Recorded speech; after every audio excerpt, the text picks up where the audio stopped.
bien, je suis très contente de vous retrouver pour cette nouvelle vidéo. Alors avant d'aborder le sujet du jour, je voulais partager avec vous une grande nouvelle, puisque au moment où je tourne cette vidéo, on a dépassé les 1000 vues sur la chaîne, donc merci infiniment, puisque si on a dépassé les 1000 vues et que vous êtes en train de me regarder, ça veut dire que vous participez du coup à la visibilité de ma chaîne et à son développement, donc merci beaucoup. Honnêtement, je pensais pas dépasser les 1000 vues et je pensais pas aussi atteindre ce nombre d'abonnés parce qu'on approche tout doucement des 80. Donc en si peu de temps, c'est vraiment génial. Et j'espère que ça va continuer et que les vidéos continueront à vous plaire. Alors maintenant, on va aborder le sujet du jour. Donc je suis armée de mon thé. Alors vous le voyez peut-être pas, mais ah si, un petit peu. C'est une tasse licorne, tout va bien. J'ai besoin d'un peu de potion magique aujourd'hui. Et aujourd'hui, on va parler du coup du Miracle Morning. Vous l'avez probablement vu dans le titre, c'est sûrement pour ça que vous regardez la vidéo d'ailleurs. Alors, le Miracle Morning, pourquoi est-ce que je vous en parle? En réalité, vous le savez, je m'intéresse au développement personnel, ça me plaît beaucoup, je lis beaucoup de livres sur le sujet, surtout depuis quelques temps où je développe vraiment cette partie en fait de mes lectures. Et le Miracle Morning, c'est quelque chose dont on entend parler depuis un moment maintenant. Et c'est vrai que je m'étais pas du tout penchée sur le sujet. Pourquoi? Puisque en général, quand on entend parler du Miracle Morning, on retient une seule chose, c'est qu'il faut se lever plus tôt. Et en général, c'est vrai qu'on ne retient que ça. Et honnêtement, moi, comme beaucoup de gens, hein, d'ailleurs il le dit dans son livre, je ne suis pas du matin, je suis plutôt du soir. Je me lève déjà tôt pour aller travailler. Et honnêtement, me dire me lever plus tôt, non, ça m'intéressait pas vraiment. Et puis, il y a peu de temps, hein, il y a peut-être 1 ou 2 semaines, je suis tombée sur une vidéo totalement par hasard, je crois que c'était une suggestion YouTube ou quelque chose comme ça, et la personne reparlait du Miracle Morning, et puis là ça a fait tilt et je me suis dit tiens, je vais le lire. Je vais voir de quoi il parle, parce qu'elle disait justement que les gens ne retiennent que le fait qu'il faille se lever plus tôt, alors qu'en fait il y a plein d'autres choses dans ce livre. J'ai décidé de l'acheter, je l'ai lu, je l'ai dévoré très rapidement, peut-être en 2 jours, 2-3 jours maxi. Et en fait, je l'ai trouvé super intéressant. Il y a vraiment plein de choses intéressantes dedans. Et je me suis dit qu'il fallait que j'en fasse une vidéo pour vous en parler. Alors honnêtement, pour être vraiment totalement claire avec vous, dans son livre, il dit que normalement, quand on lit, on est censé se lancer dès le lendemain matin, enfin dès qu'on a fini la lecture. Ce que je ne ferai pas, bon, enfin, j'ai fini la lecture il y a quelques jours déjà, hein, mais je ne me lancerai pas tout de suite. Pourquoi? Parce que moi, j'ai besoin d'être décidée dans ma tête. Voilà, c'est psychologique, il faut que j'ai mon petit déclic. Et pour le moment, non, parce que je me sens pas prête à me lancer dedans. C'est le mois de décembre, fin d'année, c'est un mois chargé, c'est un mois où on est fatigué. Je me lève déjà tôt le matin, en plus en ce moment il y a énormément de circulation parce qu'à cause des inondations dans ma région, ils ont fermé une route, une voie rapide, etc. Bref, donc du coup c'est le bazar. Le matin je mets plus d'1 heure pour aller travailler, le soir je dépasse largement, je mets entre 1h15 et 1h45, bref, je vous raconte ma vie. Mais tout ça pour dire que là maintenant pour moi c'est pas le moment de me lancer. Par contre, je le testerai, ça c'est une certitude. Je pense soit en janvier, au retour des vacances, soit peut-être, normalement on est censé déménager vers février-mars, donc peut-être quand j'aurai le nouvel appart, histoire de mettre en place une nouvelle routine, voilà, dans ce nouvel endroit, on verra. Dans tous les cas, je testerai ça, c'est sûr. Il est dit aussi qu'il ne faut pas se lancer si on a un retard de sommeil et si on a du sommeil à rattraper, ce qui est totalement mon cas en ce moment parce que je me couche pas assez tôt et du coup je suis un peu crevée. Et donc se lever plus tôt, il dit que finalement on va être quand même très fatigué même si on a son quota d'heures, parce que si on a du sommeil à rattraper, du coup c'est pas une bonne routine, hein, ça marchera pas. Donc d'abord rattraper son retard de sommeil et ensuite se lancer dans la routine, c'est mieux, c'est ce que je ferai.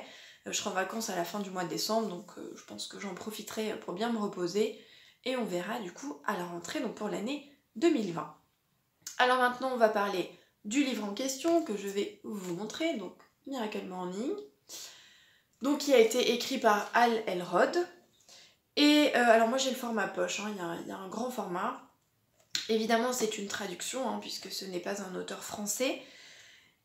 Et en fait, Hal Elrod, il a vécu un drame assez conséquent quand il avait 20 ans, c'est-à-dire qu'il a eu un très très grave accident de voiture, il a eu d'énormes séquelles, il est resté dans le coma pendant un moment, il a eu des lésions au cerveau, bref, c'était un accident vraiment très très très très grave. En fait, un camion l'a percuté de pleine face, hein, sur l'autoroute.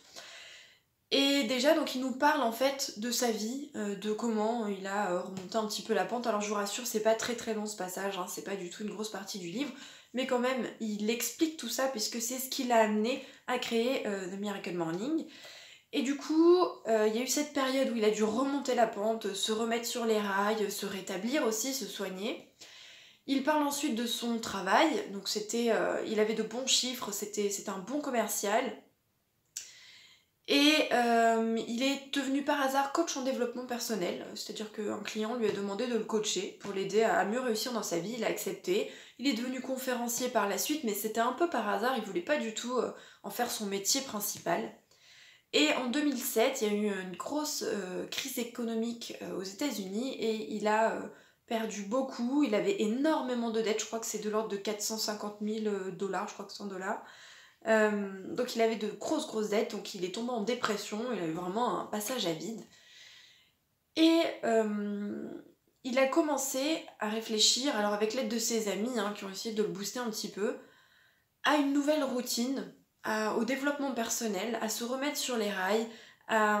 Il s'est rendu compte en fait qu'il ne développait pas tout son potentiel et que les gens d'une manière générale ne développaient pas tout leur potentiel et qu'ils se contentaient d'une vie assez médiocre alors qu'ils pourraient avoir mieux.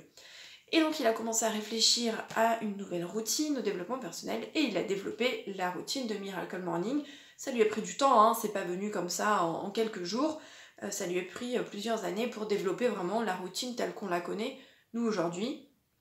Et il dit vraiment que ça a changé sa vie, ça a transformé sa vie, et que par la même occasion, ça a transformé aussi la vie des personnes qui ont fait appel à lui et de personnes qui ont testé ensuite le Miracle Morning. Il dit que les gens se trouvent des excuses, qu'ils repoussent toujours à plus tard, et qu'en fait, ils ne se donnent pas les moyens d'atteindre leurs objectifs, et qu'ils ne mettent pas en place des choses pour réaliser leurs rêves, pour atteindre leur but, pour avoir la vie qu'ils espèrent. On est beaucoup à rêver d'une vie, d'un idéal. Alors on parle pas d'un idéal complètement farfelu, hein, genre être millionnaire et vivre sur une île paradisiaque, là c'est vraiment le niveau au-dessus, là on est vraiment dans l'étape du rêve, alors sauf à gagner à l'euro million ou à trouver un emploi qui cartonne, bon, ça c'est vraiment un cas particulier, mais il parle d'une vie plus classique et que les gens se contentent d'un petit boulot qui leur plaît pas forcément mais qui paye les factures, d'une vie de couple assez banale, sans un petit peu de piment, d'une vie de famille qui est aussi tombée dans la routine, bref, d'une vie assez médiocre, et qu'en fait ils ont envie de plus au fond d'eux, qu'ils rêvent de plus, mais qu'ils ne font rien pour y arriver.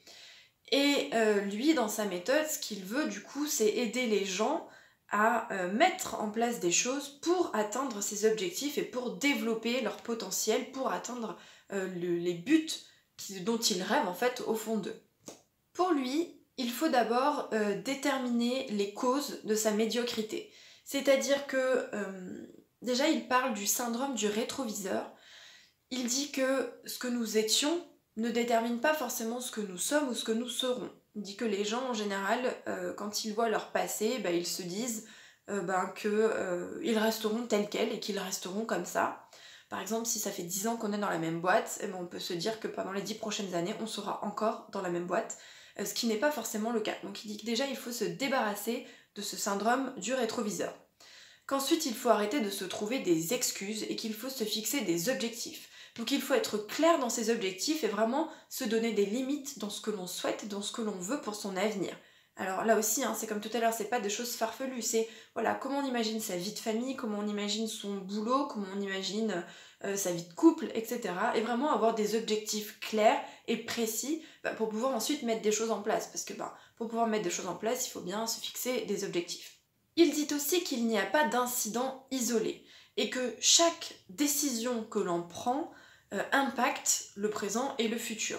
Donc pour lui, par exemple, quand on procrastine, je rappelle que j'ai mis une vidéo sur ma chaîne sur la procrastination, je vous mettrai le lien en barre d'infos, que quand on procrastine, quand on retarde quelque chose, quand on repousse au lendemain, ce n'est pas un événement isolé et que vraiment ça détermine qui l'on est et que ça impacte vraiment sur notre avenir et sur nos objectifs et sur la vie que l'on souhaite atteindre. Donc que vraiment il n'y a pas d'incident isolé et qu'il ne faut pas les prendre tels quels et se dire oh c'est pas grave, aujourd'hui j'irai pas au sport, j'ai pas envie de remplir ce document, je le ferai dans 2 jours, et ainsi de suite, parce qu'au final c'est un petit événement, mais il y en a jamais qu'un, il y en a toujours un deuxième, et un troisième, un quatrième, et au final ça devient une sorte de mauvaise routine dans laquelle on s'engouffre et qu'il ne faut pas rester là-dedans, s'enfermer là-dedans. Au contraire, il faut se bouger, prendre des décisions, faire les choix et s'y tenir. Il dit aussi que les gens qui ne réussissent pas sont des gens qui fuient les responsabilités et qui du coup ont un manque de responsabilité, c'est-à-dire qu'ils ne prennent pas de décision, ils ne prennent pas les choses en main, ils se laissent un petit peu guider, ce sont plutôt des suiveurs, et que dans ce cas-là, on ne peut pas réussir si on ne prend pas sa vie en main. Il parle aussi de l'entourage, ça aussi je vous en avais parlé dans la procrastination, dans la vidéo sur la procrastination. Il dit qu'en général, et ça vient pas de lui, on est la moyenne des 5 personnes qui nous entourent et que l'influence de l'entourage est vraiment très très très importante et qu'il ne faut pas s'entourer du coup de personnes néfastes, négatives, qui se contentent d'une vie banale ou médiocre, bref, ce genre de personnes, qu'au contraire, il faut s'entourer de personnes qui nous boostent, qui nous motivent, qui nous aident à avancer, qui nous aident à atteindre nos objectifs, bref, s'entourer de bonnes personnes dans un esprit positif. Il parle même, pour suivre du coup sa méthode, d'avoir un partenaire en co-responsabilisation, donc un partenaire en fait qui vous aide à tenir vos objectifs, avec qui vous pourrez échanger sur The Miracle Morning pour pouvoir la mettre en place et vous y tenir sur le long terme. Et enfin, 2 dernières choses avant de passer à la routine en soi. Il dit aussi que on ne peut pas atteindre ses objectifs et avoir une vie, alors il parle d'une vie niveau 10, 10 sur 10, qu'on ne peut pas avoir cette vie au niveau 10 sur 10 si on n'a pas un niveau de développement personnel déjà assez important. Vraiment pour lui c'est lié et l'un ne va pas sans l'autre. Et dernière chose, il parle du manque d'urgence, c'est-à-dire qu'il y a plein de gens qui veulent améliorer leur vie, qui veulent changer leur quotidien, qui veulent atteindre leurs objectifs, mais qui repoussent, un peu avec la procrastination, mais qui se disent pas que c'est urgent, que c'est maintenant, qui se disent plus tard, ou que c'est pas le moment, etc. Et il dit que non, c'est pas bon ça. L'urgence, elle est tout de suite, et que si on y pense, si on a envie d'atteindre ses objectifs, il faut s'y mettre rapidement, et qu'il ne faut pas attendre au contraire. Donc il dit qu'on est dans l'urgence, et qu'il ne faut pas au contraire repousser en se disant qu'on pourra le faire plus tard. Pour Hal Elrod, le Miracle Morning a plusieurs avantages et plusieurs effets bénéfiques. D'une part, il dit que ça donne plus d'énergie. Alors on pourrait se dire, on se lève plus tôt le matin, comment est-ce qu'on a plus d'énergie?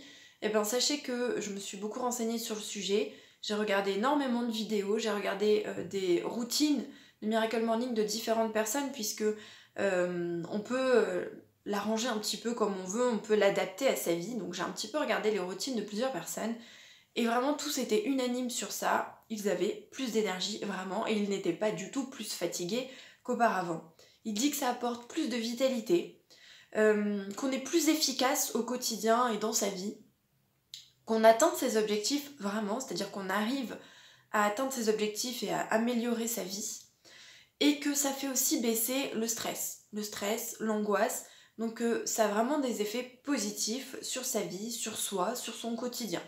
Et tout ça, c'est prouvé, entre guillemets, c'est-à-dire que des gens qui l'ont testé ont vraiment affirmé que oui, ça a changé leur vie, et que ça a même amené plus d'enthousiasme dans leur vie, puisque finalement ils sont contents de se lever le matin, contents d'avoir un temps pour eux, et contents de voir aussi que leur quotidien est bouleversé et change en bien. Avant de commencer The Miracle Morning, Hal Elrod dit qu'il faut clarifier ses objectifs. Donc ça je vous l'ai dit tout à l'heure, c'est-à-dire il faut avoir des objectifs clairs et savoir vers quelle direction on veut aller, ce qu'on veut changer dans sa vie et quel but on veut atteindre vraiment précisément. Ça dépend vraiment de votre vie, de votre quotidien, donc il faut clarifier vos objectifs. Ensuite, il dit qu'il faut dormir assez. Le but n'est pas de se lever plus tôt sans se coucher plus tôt. C'est une grosse erreur et certains l'ont faite, c'est-à-dire que on se lève plus tôt mais on se couche aussi plus tôt, c'est très important. Il faut avoir son quota de sommeil chaque nuit. À ce sujet, il explique qu'il y a plusieurs catégories de personnes. Il y a les petits dormeurs, les dormeurs standards et les gros dormeurs, et que c'est à vous de déterminer de combien d'heures de sommeil vous avez besoin pour être en forme en fait le lendemain matin. Il explique que certains ont besoin de 6 heures, d'autres de 9 heures, et que la grosse majorité des gens est entre 7 et 8 heures. il dit qu'il faut tester. Il faut tester différentes durées de sommeil, il faut tester aussi des moments où vous n'avez pas besoin de vous lever pour aller travailler, par exemple le week-end ou pendant les vacances, pour voir combien d'heures vous dormez en temps normal, faire une petite moyenne et voir en fait de combien d'heures vous avez besoin pour être en forme et bien reposé, parce que c'est vraiment très très important de bien dormir, de bien se reposer, hein, on le sait, le sommeil est vraiment très important pour le corps et pour l'esprit.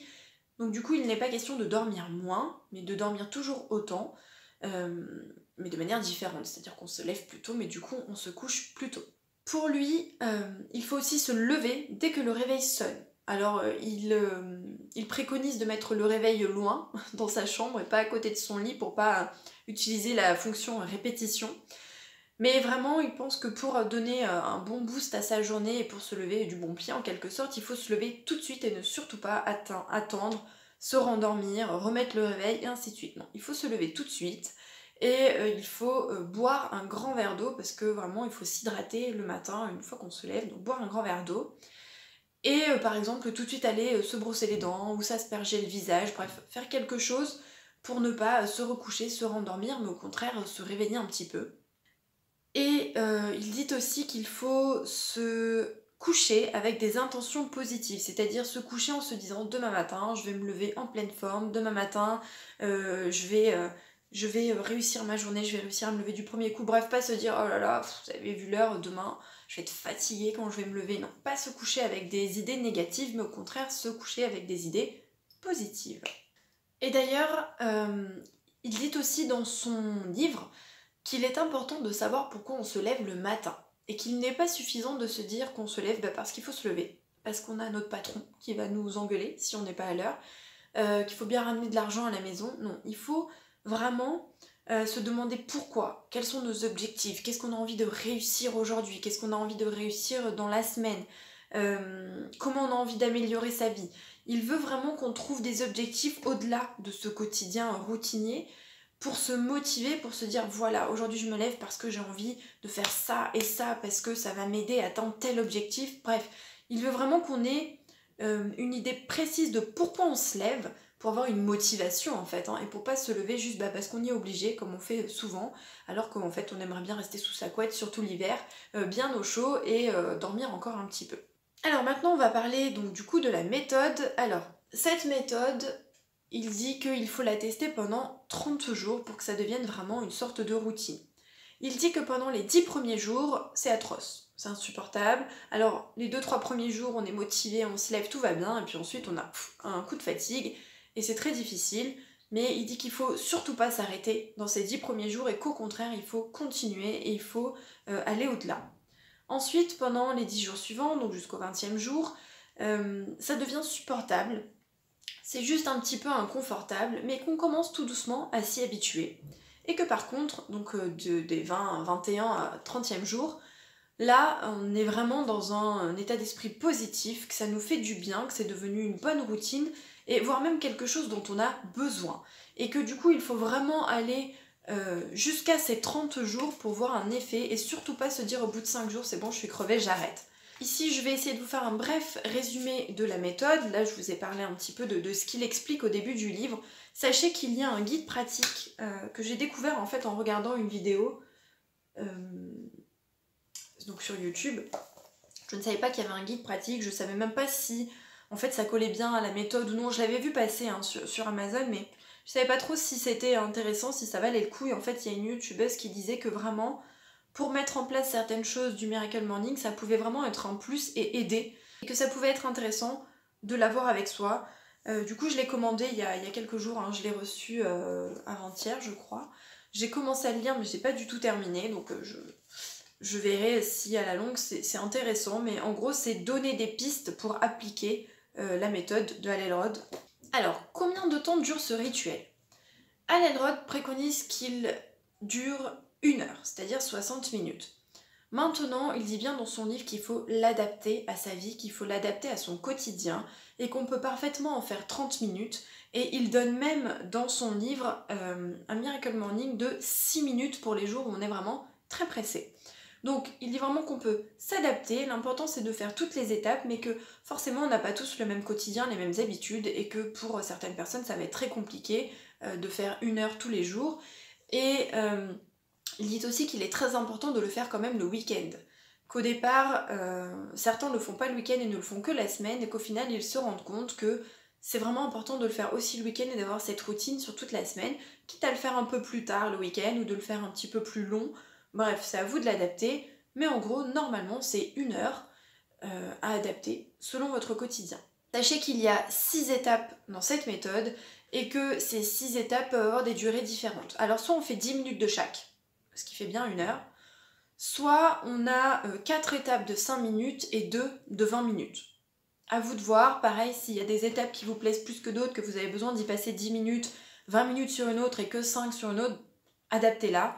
L'important, c'est vraiment de faire toutes les étapes. Alors, quelles sont ces étapes? Alelrod les appelle The Life Savers. Donc Savers, S-A-V-E-R-S. Et en fait, c'est un acronyme qui nous aide à retenir ces 6 étapes. Donc tout d'abord, on a le S. Donc le S, c'est pour silence. Donc il dit que tous les matins, il faut commencer sa journée par du silence. Et surtout pas par la télé, les infos, la radio, les mails, les réseaux sociaux, bref, rien de tout ça. Et au contraire, faire sa petite coupure pour se réveiller en douceur. Donc pour lui, le silence, ça peut prendre plusieurs aspects. Ça peut être de la méditation, c'est ce qu'il préconise et qu'il utilise. Ça peut être de la respiration, donc essayez voilà, de faire des exercices de respiration. Ça peut être des prières, donc des prières, tout dépend, hein, si vous êtes croyant par exemple, ou tout type de prière, donc vous pouvez aussi faire des prières. Ça peut être juste un moment de calme dans lequel vous laissez vos pensées vagabonder. Bref, dans tous les cas, il faut que ce soit un moment de silence. Sachez que pour la méditation, c'est pas forcément une méditation libre, ça peut être une méditation guidée. Donc pour ça, vous avez des podcasts, des applications, il y a par exemple Mind ou Petit Bambou qui sont assez réputés. Et donc vous pouvez parfaitement faire 5 minutes, 10 minutes de méditation. Certains vont même jusqu'à 20 minutes parce que vraiment ils se rendent compte que ça leur fait du bien. À vous de trouver votre rythme. Souvent on commence petit bout par petit bout parce que la méditation c'est pas forcément évident. On a beaucoup de mal à lâcher prise quand on commence. Et donc vous pouvez commencer par quelques minutes et puis petit à petit augmenter cette durée pour que ce soit un petit peu plus long. Donc ça, c'est l'étape 1, c'est le silence. Étape 2, c'est le A, donc ce sont les affirmations. Alors les affirmations, c'est quelque chose de typiquement américain, qu'on ne connaît pas vraiment en France. Alors c'est utilisé, mais c'est pas très réputé. Chez nous, on n'est pas très adepte de ce genre de choses. Donc les affirmations, ce sont des phrases que l'on va se répéter chaque jour, des phrases positives, dans lesquelles on parle de nos objectifs, de ce que l'on veut atteindre. Ce sont des phrases qui peuvent nous aider à nous convaincre de choses, qui nous aident à nous mettre sur la bonne voie. Par exemple, pour vous donner plusieurs exemples bateaux, parce qu'il y a des exemples simples, mais tous les mois, je vais économiser 50 € pour partir l'été prochain en vacances. Tous les mois, je vais économiser 50 € pour partir l'été prochain en vacances. Bref, une phrase qu'on se répète pour pouvoir atteindre cet objectif. Ou alors, aujourd'hui j'ai confiance en moi, je vais y arriver, je vais cartonner. Enfin bref, je vous donne des exemples là comme ça, je les ai pas du tout préparés. Mais voilà, en gros l'idée c'est des phrases positives pour se booster, des sortes de mantras. Et il y a plein de gens célèbres, de sportifs qui utilisent des mantras et que ça aide vraiment parce qu'en fait c'est un petit peu comme si on conditionnait son cerveau à ce genre de phrases positives. Donc ça peut paraître un peu bizarre, au début on peut se dire non mais on a l'air un peu con à répéter ces phrases là comme ça, mais en fait pour tout vous dire, moi j'ai commencé il y a 1 semaine, je ne fais que ça, mais j'avais envie de commencer et en fait je les répète dans ma voiture parce qu'en ce moment je me prends la circulation donc du coup j'en profite. Et je sais pas pourquoi, mais ça fait du bien. Donc moi j'ai choisi juste une phrase pour le moment, mais ça fait du bien. Alors je sais pas sur le long terme, je sais pas quels sont les effets, parce que j'ai pas assez de recul, et puis je n'ai qu'une phrase. Mais je pense vraiment que ça peut faire du bien de se répéter des choses positives, et vous le savez à quel point je suis pour ce genre de choses. Donc essayez, essayez de tout manière, on n'a rien à perdre, et puis au pire vous vous sentirez un petit peu bête au début, mais en fait apparemment c'est vraiment positif, ça aide, et il n'y a que des retours justement positifs. Alors il y aura toujours des gens à qui ça va pas plaire et qui vont peut-être pas faire cette étape-là, soit, mais en tout cas vous pouvez essayer. Étape suivante, donc c'est le V, c'est la visualisation. Alors ça va un peu avec l'affirmation. La visualisation, c'est de visualiser, vous l'aurez compris, ses objectifs et ce qu'on ressentira quand on les aura atteints. C'est-à-dire s'imaginer une fois qu'on aura accompli ce qu'on essaye d'accomplir, du coup. Je sais pas moi, si vous voulez vous payer une super voiture que vous avez vue chez le concessionnaire, mais il faut vous imaginer dans cette voiture, en train de signer le contrat, en train de la conduire, d'avoir les clés dans les mains, de sentir cette sensation quand vous serez assis au volant. Vous voyez l'idée en fait, c'est de se visualiser dans cet état de réussite et au moment où vous aurez franchi du coup cet objectif et ce cap. Alors on parle aussi de tableaux de visualisation, donc ça ce sont pour les personnes qui ont vraiment besoin de voir quelque chose, parce que imaginer dans son esprit c'est pas toujours évident, on est d'accord.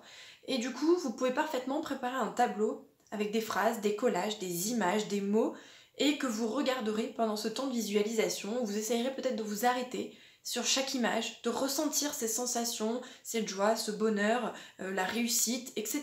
Bref, ce sont des tableaux qui peuvent vous aider à voir voilà, ce que vous voulez atteindre et vos objectifs. Donc je sais qu'il y en a certains, je l'ai vu dans les vidéos YouTube, qui l'ont fait. Et pourquoi pas en fait, tout dépend de ce qui vous convient le mieux. C'est à vous de tester et de voir si ça vous plaît. Après la visualisation, donc on a le E pour exercice physique. Donc ça, on n'a plus besoin de le dire, il faut faire de l'exercice physique, il faut faire du sport. Et donc Hal Elrod préconise dans sa méthode de faire du sport tous les jours, donc tous les matins. Donc ça dépend, ça peut être 5, 10, 20 minutes, ça dépend vraiment de votre routine. Alors lui, il parle vraiment beaucoup du yoga, parce qu'il trouve que c'est vraiment un sport complet et qui lui convient vraiment très très bien, mais vous pouvez parfaitement faire des étirements, faire des abdos, faire des pompes, aller vous promener, balader votre chien, faire de la marche, bref, c'est à vous de voir ce qui vous plaît. Si vous avez l'habitude d'aller faire du footing, bah, allez courir. Bref, c'est à vous d'adapter à vos préférences, à ce que vous pouvez faire, à ce que vous avez envie de faire. Au début, c'est un petit peu différent, au début, c'est un petit peu difficile, mais en fait, on s'y habitue, c'est une sorte de routine, hein, comme tout. Au début, c'est un peu casse-pied, et puis après, quand on prend le rythme et que ça nous fait du bien, ça ne peut être que positif. On va pas revenir sur les effets bénéfiques du sport, évidemment, parce qu'on sait parfaitement que c'est indispensable au corps et à l'esprit. Aujourd'hui, tout le monde en parle, donc vraiment, il a intégré le sport, du coup, à cette routine. Avant-dernière lettre, donc c'est le R. Alors le R, c'est pour reading. Donc reading, c'est pour la lecture. Donc Hal Elrod préconise de lire tous les matins. Alors attention, on ne parle pas de romans de fiction, on ne parle pas de lecture plaisir. Il dit vraiment qu'il faut lire des livres de développement personnel ou des guides pratiques dans ce temps de Miracle Morning. Donc pour lui, il faut, je vous l'ai dit hein, dans la vidéo, travailler sur son développement personnel, il faut vraiment s'intéresser à ce genre de choses et donc il faut lire des choses qui vont nous aider à atteindre notre objectif, qui vont nous aider à avancer vers le but qu'on s'est fixé. Et il dit qu'il faut lire à peu près une dizaine de pages par jour. Alors si on en lit plus, tant mieux. Si on a moins de temps, bah, on en lit moins, tant pis. Mais qu'il faut en lire tous les jours et que c'est vraiment très très important d'atteindre ce niveau de développement personnel pour ensuite atteindre son niveau 10 hein, dans sa vie de tous les jours. Et enfin, dernière lettre, donc c'est le S. Donc S c'est pour scribing, c'est pour l'écriture. Donc en fait, il faut écrire tous les jours. Alors l'écriture, ça revêt aussi plusieurs formes. Alors lui écrit dans un journal. Vous pouvez donc écrire comment s'est passé votre Miracle Morning du jour, vous pouvez faire un bilan de votre journée précédente, vous pouvez parler de votre journée à venir et de ce que vous attendez de cette journée, vous pouvez écrire comment vous vous sentez, vous pouvez écrire un livre. Il dit parfaitement qu'on peut écrire un livre, il dit d'ailleurs qu'il a écrit son livre pendant son Miracle Morning. Bref, c'est écrire, mais écrire tous les jours. Et d'ailleurs, sachez que en librairie ou sur les sites comme Amazon ou la Fnac, vous pouvez trouver des livres qui peuvent vous aider, donc des livres de gratitude, des journaux, des livres avec une ligne par jour, des livres pour écrire des souvenirs, enfin des carnets plutôt que des livres. Donc en fait, ce sont des petits carnets qui peuvent vous guider dans cette étape d'écriture, parce qu'au début on peut se dire, écrire, mais qu'est-ce que je vais écrire, j'en sais rien moi. Écrire un journal, ça plaît pas à tout le monde. Donc bref, il y a aussi, sachez qu'il y a des carnets qui existent pour vous guider, pour vous aider tous les jours à savoir un petit peu quoi écrire. Donc à vous de choisir. Si vous voulez écrire un roman, foncez, c'est le moment. Si vous voulez écrire un journal intime, foncez. Si vous voulez écrire vos gratitudes, foncez aussi. Bref, choisissez ce qui vous convient le mieux. Alors voilà pour les 6 étapes du Miracle Morning. Donc je répète, le S pour silence, le A pour affirmation, le V pour visualisation, le E pour exercice physique, le R pour reading, donc la lecture, et le S pour scribing, donc l'écriture. Donc ce sont les 6 étapes qu'il préconise de faire tous les matins. Alors sachez aussi, je vous l'ai pas précisé tout à l'heure, que souvent on dit, et d'ailleurs je crois que voilà c'était écrit ici, il y a écrit tout se joue avant 8 heures. Encore une fois, pas du tout. Si vous vous levez pour aller travailler, forcément ça se jouera avant 8 heures parce que vous devrez faire votre Miracle Morning très tôt. Si vous travaillez de nuit et que vous vous levez à 14 heures, forcément vous le ferez à 14 heures. Donc ça s'adapte vraiment à votre vie. Par contre, il dit vraiment qu'il ne faut pas le faire en fin de journée en totalité parce que c'est le meilleur moyen pour le reporter, pour ne pas le faire, pour avoir plein de préoccupations de sa journée en tête, pour avoir du stress, pour revivre sa journée dans son esprit, pour ne pas le faire parce qu'on n'a pas le temps. Bref, il faut surtout pas le garder pour la fin de la journée, mais au contraire le faire pour tous les matins parce qu'à ce moment-là, on est libre des préoccupations de sa journée. C'est un temps qu'on s'accorde pour soi, vraiment que pour soi. Pareil, si vous faites énormément de sport par semaine, vous n'avez peut-être pas besoin de faire 20 minutes de sport en plus tous les matins. Vous pouvez vous contenter de faire peut-être quelques petits étirements. Je sais qu'il y a certaines personnes qui font juste par exemple un exercice avec juste faire la planche pour faire du gainage. Certains font juste des abdos, il y en a juste qui s'étirent. Bref, à vous de choisir ce qui vous convient le mieux, mais il ne faut pas non plus vouloir tout faire absolument comme c'est écrit. C'est pas un cadre figé. Adaptez-le vraiment à votre vie, à votre quotidien, à vos habitudes. Ce que je voulais vous dire aussi, c'est que Hal Elrod ne dit pas du tout qu'il a inventé tout ça. Je veux dire, tout ce qu'il dit, la lecture, l'écriture, le sport, les affirmations, la méditation, tout ça existait bien avant lui. Et il en est parfaitement conscient. Il n'a pas l'impression d'avoir révolutionné le développement personnel, pas du tout. Il a pris juste des choses qui existaient et qui sont positives et qui sont bénéfiques et qui ont fait leur preuve quelque part. Et il en a créé sa routine, parce qu'au départ, il l'a quand même créé pour lui, pour s'en sortir, pour sortir de sa dépression, pour améliorer sa vie. Et quand il a vu que ça marchait, il a eu envie de la partager avec les autres, avec ses clients, et au-delà, en écrivant ce livre. Donc attention, il ne se croit pas supérieur aux autres, il ne pense pas qu'il a tout imaginé, pas du tout. Il dit bien que tout ça existait, et que comme ça fonctionnait, il les a mis en place pour lui, et que comme ça marche, il avait envie aussi que ça marche pour les autres. Sachez aussi qu'il y a une version famille, que je n'ai pas du tout lu, donc je ne sais pas du tout ce qu'elle vaut, je ne sais pas du tout si elle est bien, mais en tout cas il y a le Miracle Morning version famille, et je crois qu'il inclut les enfants en fait dans les habitudes et dans la routine. Donc voilà, si vous avez des enfants notamment qui se lèvent tôt, pourquoi pas regarder peut-être les commentaires, aller voir peut-être le feuilleter, voir ce qu'il vaut, s'il est intéressant ou non. Je vous le dis juste comme ça, mais je ne l'ai pas testé, je ne l'ai pas lu, donc je ne sais pas du tout ce qu'il vaut et s'il reprend bien la méthode ou non. Et pour terminer, l'auteur cite souvent des personnes célèbres qui utilisent en fait ce genre de méthode, alors pas forcément la sienne en tant que telle, mais ce genre de routine matinale qui se lève très tôt pour faire des choses le matin, et il parle de personnes qui ont vraiment réussi, donc il parle de Will Smith, de Jim Carrey, d'Oprah Winfrey, donc vraiment il parle de célébrités qui utilisent ça depuis des années, voire des dizaines d'années, et à qui finalement ça a réussi, puisque ce sont des célébrités, donc c'est des personnes qui ont réussi et qui ont atteint leurs objectifs. Donc vous verrez que tout au long du livre, il en cite. D'ailleurs, sachez que j'en ai fait un petit résumé court, pas tellement que ça, parce que la vidéo, j'ai l'impression, va être assez longue, mais j'ai essayé vraiment d'être concise dans ce qu'il dit, mais vraiment, si vous avez envie de tenter, ne vous contentez pas des vidéos, ne vous contentez pas de tout ça, vraiment, allez lire son livre, parce qu'il y a plein de conseils, il parle vraiment de son expérience, il y a vraiment plein de détails et de petites choses que je n'ai pas du tout dites dans cette vidéo, mais qui sont très intéressantes. Et même, j'ai envie de dire, si vous n'avez pas envie de faire toute la routine, il y a des petites choses que vous pouvez prendre et appliquer à votre vie sans forcément faire la routine en entier si vraiment vous n'avez pas envie ou si vous ne vous sentez pas prêt. Mais je pense vraiment que ça vaut le coup de lire le livre et de prendre des petites choses pour soi et de les mettre en place dans son quotidien. De toute manière, on n'a rien à perdre et ça ne peut être que bénéfique.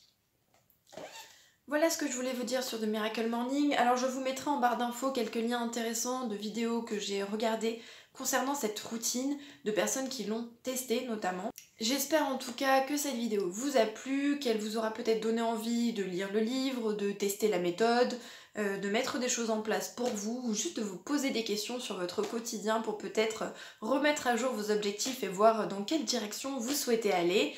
Je vous remercie en tout cas de l'avoir regardée jusqu'au bout, même si elle était un petit peu longue. N'oubliez pas de vous abonner si vous voulez être alerté des prochaines vidéos et surtout en activant la petite cloche. N'hésitez pas à me retrouver sur les réseaux sociaux, à mettre un petit pouce si vous avez aimé cette vidéo. Et puis dans tous les cas, on se retrouve pour une prochaine vidéo mardi prochain. À plus!